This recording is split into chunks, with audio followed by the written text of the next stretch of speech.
This day started off as normal as any other. I had stayed at a friend's house the night before, my best friend.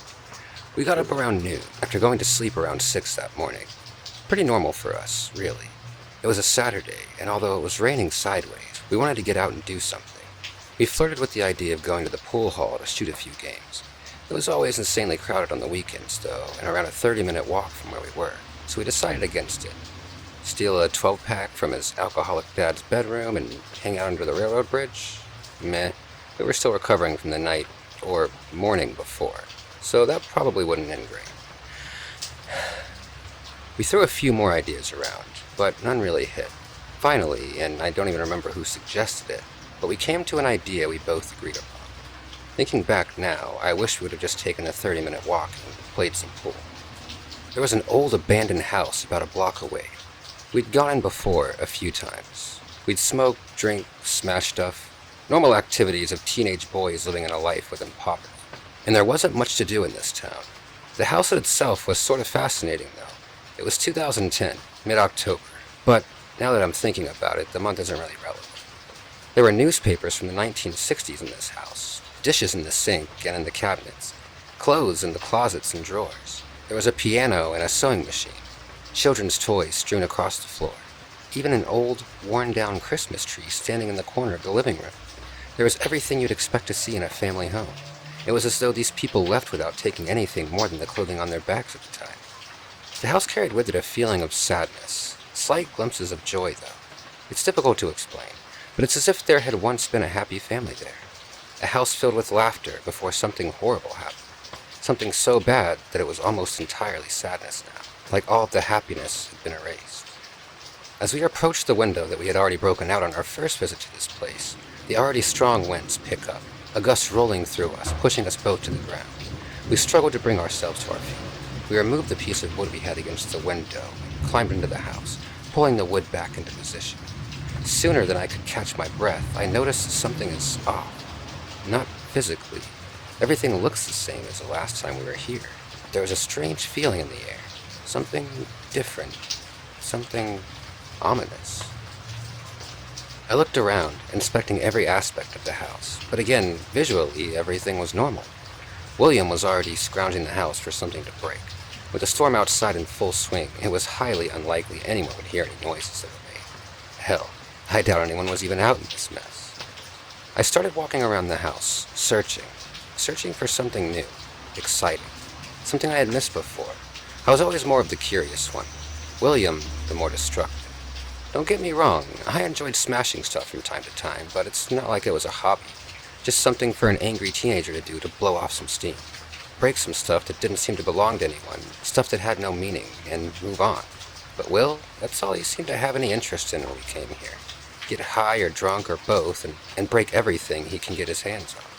There was an absolutely gorgeous piano that sat against the wall in what was once the living room.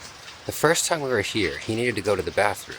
The bathroom didn't have working plumbing, of course, but his house was a block away. Instead of taking a 2-minute walk or using the toilet, if it were that urgent, he decided it would be funny to defecate on the keys of the piano. To me, this was devastating. Such a beautiful instrument, defiled by an idiotic teenager. But being 15, and this being my best friend, I went along with it. I laughed and told him that he was crazy, following which he did a typical testosterone-filled chest bump, giving off the energy of someone who had just summoned Mount Everest. The point I'm trying to make is that he had absolutely no respect for this place, or the people that once called it home. Though, considering I've broken my fair share of items in this house, it seems a bit hypocritical of me to say so. As I walk around, sifting through drawers, looking at stacked papers on the table, something catches my eye, something I hadn't seen before. An old, rusted knife lays on the kitchen floor. We'd been here at least 10 times in the past 10 months or so, and I'm certain I hadn't seen this before. Odd. And even stranger, this wasn't a kitchen knife, it was more of a hunting knife. I don't know the exact length, but it was huge. I bent down to pick it up, but a strange feeling washed over me. I heard only the sounds of Bill banging around in the far bedroom, and the winds howling outside. But it's as if something was screaming at me, telling me to stay away from it. I paused, staring at it. After a minute or so in thought, I decided I would leave it. I continued into the living room area, where the piano sat. The second or third time we came here, I convinced Will to clean up the mess he made the first time we were here. He was adamant, but finally I convinced him that hanging out in a place that smelled like shit wasn't exactly a good time. I walked by wanting to run my fingers across the keys, but I stopped myself. Everything here looks as if it had the previous time we were here. I open a side table next to the piano, hoping to find something new. And it's all the same. Mostly music charts and basic songs. A letter opener as well, and a small candle. I close the drawer and turn to the doorway to the next room. I begin to walk to the doorway, when a loud crash startles me. I quickly turn toward the kitchen, where the sound seemed to have originated from. I hear the sounds of Will in the other room, still doing what he does. It seems he hadn't heard the noise, or probably assumed it was me who created it. I slowly make my way back to the kitchen, my steps quiet and cautious. As I round the corner and look toward the sink, I see that several of the canned foods in the cabinet had fallen onto the floor. I continue my steps towards them, each step feeling heavier than the last. As I approach, I see that the cans had fallen in a nearly perfect circle around that night. The urge to pick it up now so much stronger. It's almost as if I can't resist. I can try, but it will be pointless.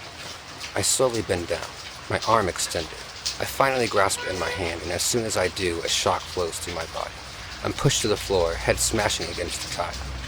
I awaken to blurred vision. I bring myself to a sitting position, trying to process what had just happened.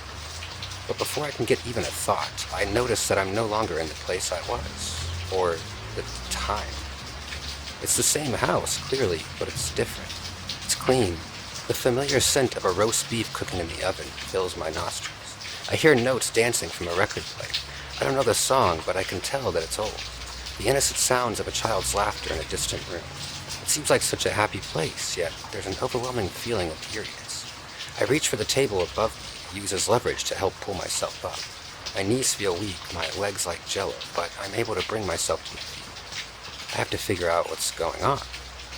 I begin to walk through the kitchen, toward the small hallway that leads to the back of the house, toward the room where, 5 minutes ago, Will was raging about. It should take 4 or 5 steps to get to the room, but as I walk, it feels as though I'm walking down a long stretch of a lonely desert road. I feel depressed, defeated. The overwhelming feeling this house is giving off is nearly unbearable, but I have to fight through it. There has to be a reason why I'm here, why I'm experiencing what I am. I finally reached the room. I can't explain it, but from the moment I stood up in the kitchen, it's as though I was drawn to it. I look into the room, studying everything. There's a small wooden desk against the wall, facing the window. On it sits a textured globe. An Etch-a-Sketch toy lays on the Barbie-themed bed. An easy-bake oven near the door. Dollhouse against the far wall. And in the center of the room, a little girl sits, playing with a porcelain doll. She can't be any older than 8. I smile at the sight. She seems so happy, like she doesn't have a care in the world. It's perfect. For a moment, it brings a deep sense of joy to my heart, cutting through the ominous feel of this house. But more quickly than the thought dances into my mind, it's torn away. A deep voice yells from behind me. It's telling the girl to come to the kitchen and to do it now. This voice, who I can only assume is her father, sounds furious. This girl quickly stands up and starts out of the room. She can't see me. It's as though I'm not even here, but I am, right? It's like a dream, only different. I don't quite know how to explain it, but it's a dream that's even more vivid than walking through the overwhelming reality that is life. Everything is enhanced. As she approaches me, I can't help but notice a dramatic change in her. All of the joy, the happiness, it's gone.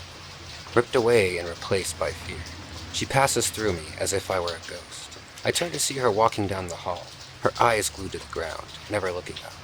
I turn back to the room, staring at the spot where only moments ago she sat, playing with her doll, enjoying every second of it. In my mind, I'm terrified at the thought of just how quickly things can change. Suddenly, I'm pulled from this gaze. I hear a scream. It's the girl. I turn to the hallway and begin to sprint, my eyes on the doorway leading to the kitchen. The faster I run, the further away it gets. I run and run, putting every ounce of energy I have into reaching that doorway. Almost like I'm running against 100-mile-per-hour winds. I go, and right when my body is about to give out, I reach the doorway. What I see has haunted me every second of every day since this happened. And it will until I breathe my last breath. On the floor in front of the kitchen sink, a woman lays lifeless, a metal wire laying next to her head. I can see the marks on her neck, claw marks on the wooden counter leading down to where she's laying. She's not breathing. She's gone. I slowly scan the room, going from right to left. A voice deep within me is screaming at me to stop, to close my eyes, to go back to my reality. But I can't. I have to know. My eyes meet the kitchen table, dishes set, ready for a family to have a delicious meal, to talk about school and work and friends. But when I get to the other side of the table, all I find is anguish. Laying on the floor, in a puddle of blood, is the little girl. There is no laughter, no smile, only nothingness, a large hunting knife lodged into her chest. A deep depression washes over me, as my eyes slowly drift upward. Standing over the girl is a man, a crazed yet saddened look in his eyes. He reaches toward the girl, wrapping his hand around the handle of the knife. He pulls the knife from her fragile chest. I hear the bones cracking. I see the blood pouring and puddling on the floor. He stands there, knife at his side, for what seemed like an eternity, before lifting it and slowly running it across his own throat. He falls to the ground, landing next to his daughter, his head facing hers, and that's the last thing I remember. After I woke in the house, back in my own time, it doesn't seem like even a second had passed. Will is still in the other room, the room that once belonged to the little girl. The wind is still howling. I wasn't sure what to do. I wanted to speak about it, but simultaneously get it out of my head. Without speaking a word to Will, I left. I had to. I couldn't be in this house anymore. Not after what I had just seen. After learning the truth of this place. Several weeks after the incident, I decided to do some research on the house. I didn't want to. I was more reluctant than I'd ever been about anything. But I needed to know more. I didn't get everything, but I did get more insight into this place and the family that lived there. The dad, Jerry, was a doctor at the local hospital. He was well respected in the community. There had been reports of abuse, not only against the mother, Donna, but the daughter as well. However, since Jerry was such a prominent face around the town, the authorities simply swept these accusations under the rug, turned a blind eye. The little girl's name was Shirley. She was a straight-A student at her school, only 9 years old at the time of her death. Everyone who knew her said that no matter what was happening, she always carried a smile with her, bringing the brightest of lights to anyone who was fortunate enough to witness it. The only family they had were the parents of the father. The incident left them so devastated they couldn't bring themselves to visit the house. To make things worse, the incident happened on Christmas Eve. They never cleared out the belongings, never put it on the market. They simply left it to rot. When I first woke in the house, the smells, the music, the laughter, everything seemed so wonderful. A happy place, a happy family. It pains me to know what happened. The fear, the suffering, the sadness, all hidden behind a veil of fake emotions, of anger and hatred. Innocence ripped from its foundation and thrown aside like it was nothing. Never given a chance. It's like a book with an absolutely gorgeous cover, vibrant colors, an inviting aura to it, but written within the pages, a story of anxiety and fear and death. A truly hellish,